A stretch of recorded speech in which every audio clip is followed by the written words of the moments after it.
Open pa rin po yung ating photo booth sa lahat ng mga gusto ng pictures. Ayan. Nagsusunod na Congressman sa ika-4 na distrito ng Maynila, Congressman JDB Villanueva. Kasama po ang bagay na bagay sa 4, magiging konserba rin sa ika-4 na distrito, Councilor Romeo Bagay.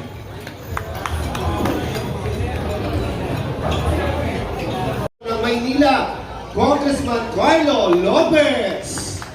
And of course, in-acknowledge ko rin si Councilor Balong C. Bolong C. Ayan. Also, we would like to acknowledge the presence of Councilor Nico Evangelista.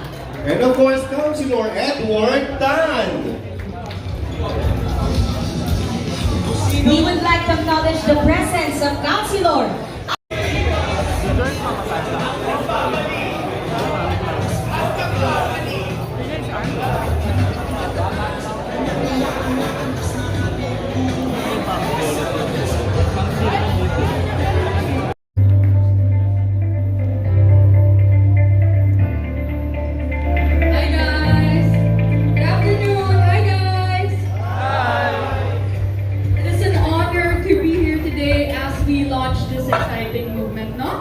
Don't you guys think?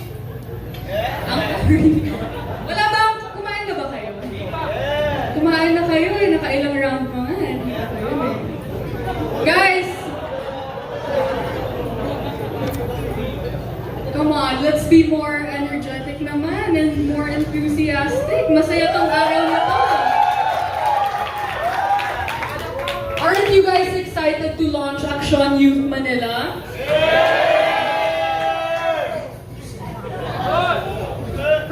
Foremost po, I'd like to greet our future congressmen. Hello, Kong JDB, Kong Amado, Kong Joey, Kong Carlo. Hello po, good afternoon po sa inyo and to our bright councilors. You know, the youth sector, we stand on the brink of change, driven by the energy, passion, vision. That's why you guys are here today, no? We're all fueled by the said energy and passion po. So this movement po is a testament to the power of the youth in shaping our future, where we build communities that make a lasting impact to our society. Alam niyo po ba, noong 2022 po, 13 million individuals po ang galing po sa youth sector na bumoto po nung nakaraang halalan po, and ang prediction po ng political analyst na si Miss Edna po ay maiiba daw po yung trajectory natin ngayon. So, maiiba na po yung traditional politics na nakikita natin nangyayari every election po, because patuloy na dumadagdag po ang mga youth sector natin. So, hindi lang po tayo 13 million sa 2025 elections. It's gonna be more than that, which will change the trajectory of politics. So hopefully po, paunlad na po ng paunlad ang ating bansa and ang ating news.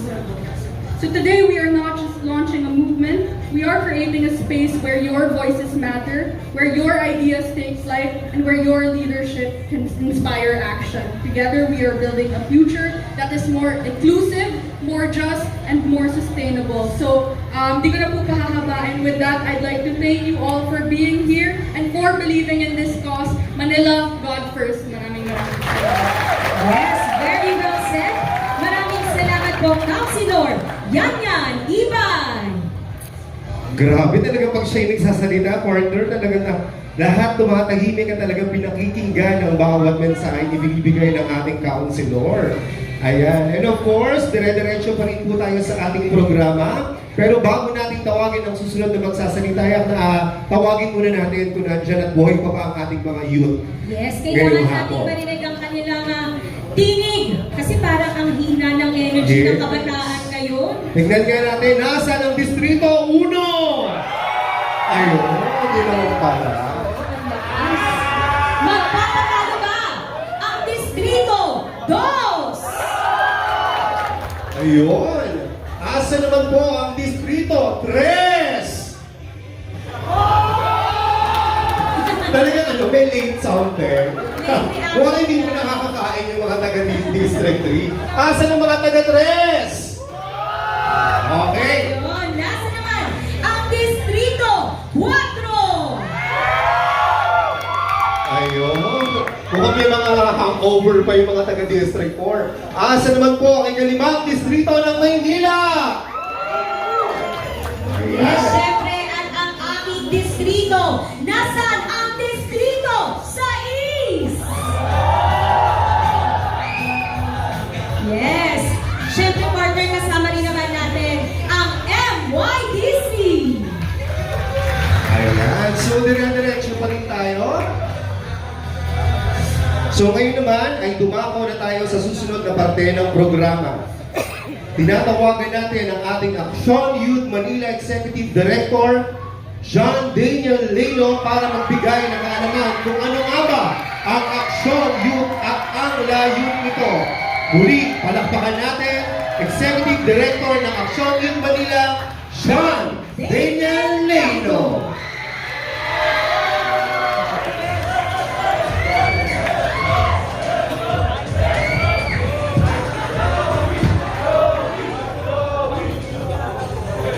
Magandang hapon po sa ating lahat.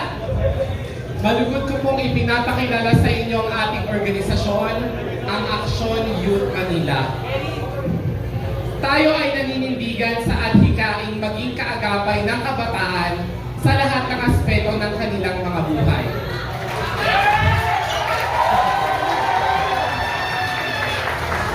At bumuo ng makabuluhang mga proyekto o pagbabago sa ating mga lungsod at sa ating na rin mga lipunan.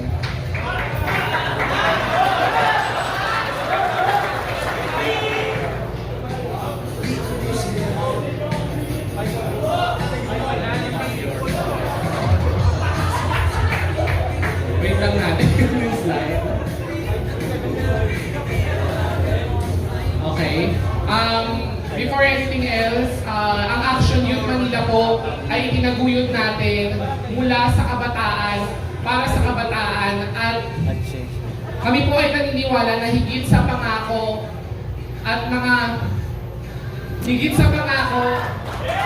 pangarap ay pinakamahalaga sa lahat ay ang pagkilos. Kaya po pinangalanan po nating aksyon ang ating pong organisasyon. Nagsusumikat kami na maging bahagi ng mga solusyon sa mga isyong kinakaharap ng mga kabataan at sama-samang magsasagawa ng mga konkretong hakbang para sa mas maunlad na City of Manila. Sa pamamagitan ng ating mga programa, tinutugunan natin ang mga mahalagang aspeto ng buhay mula sa kalusugan, edukasyon, kabuhayan, at higit sa lahat ang mga isyong pangkalikasan.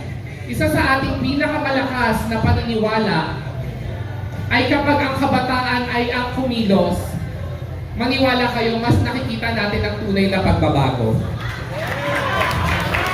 Hindi lang ito tungkol sa pagtulong, kundi sa pagsisigurado na bawat hakbang ay may epekto sa kinabukasan at ng lahat. Ngayon naman po, ibinabahagi ko sa inyo ang mga pangunahing larangan ng aksyon. Ito ang mga aspetong magbibigay direksyon sa ating magiging hakbang at advokasya.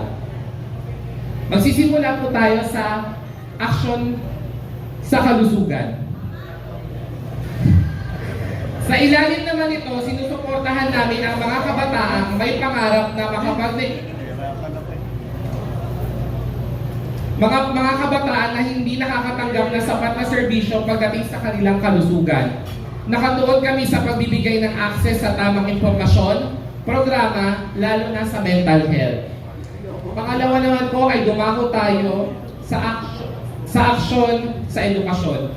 Ito naman ay nakatuon sa pagtiyak na ang bawat kabataan ay may patas na oportunidad na makapag-aral. Mga proyektong makakatulong sa ating mga estudyante at higit sa lahat sa mga out-of-school youth. Susunod ay aksyon sa ekonomiya. Sa ilalim naman ito, sinusuportahan namin ang mga kabataang may pangarap na makapagnegosyo at makahanap ng mga trabaho. Mga proyektong tulad ng job fairs at mga nais magpa-accredit sa mga TESDA. Susunod ay ang aksyon sa seguridad. Sa panahon ngayon, napakahalaga ng kaligtasan ng kabataan. Sa Aksyon Seguridad, tinutulungan namin silang makamit ang kakayahan at kaalaman upang protektahan ang kanilang sarili at ang kanilang komunidad. Sama-sama natin gawing mas ligtas ang ating mga paligid. Susunod ay ang aksyon sa panlipunang inklusyon at pagkakapantay-pantay. Itataguyod namin ang pagkapantay-pantay ng karapatan ng bawat kabataan anuman ang kanilang kasarian, lahi o relihiyon. Dahil ang tunay na pagbabago ay nagmumula sa pagtanggap at pagrespeto ng pagkakaiba-iba. Susunod ay ang aksyon sa pamamahala at aktibong pagkamamamayan. Hinihikayat ang bawat kabataan na maging aktibong kalahok sa pamahalaan. Naniniwala kami na ang mga kabataan ay may halagang papel sa ating bayan. Susunod ay ang aksyon sa kapaligiran. Ito ay isa sa pinakamalaking advokasya ng Action Youth. Mga proyektong para sa sustainability, protection, conservation, at paglaban sa climate change. Dahil lahat tayo ay may papel na ginagampanan para maprotektahan ang ating kalikasan. At ang huli ay ang aksyon sa pandaigdigang pagkilos. Hinihikayat din namin ang mga kabataan na tumingin lampas sa kanilang lokal na antas. Bigyan sila ng pagkakataong makibahagi sa mga usaping pandaigdigan.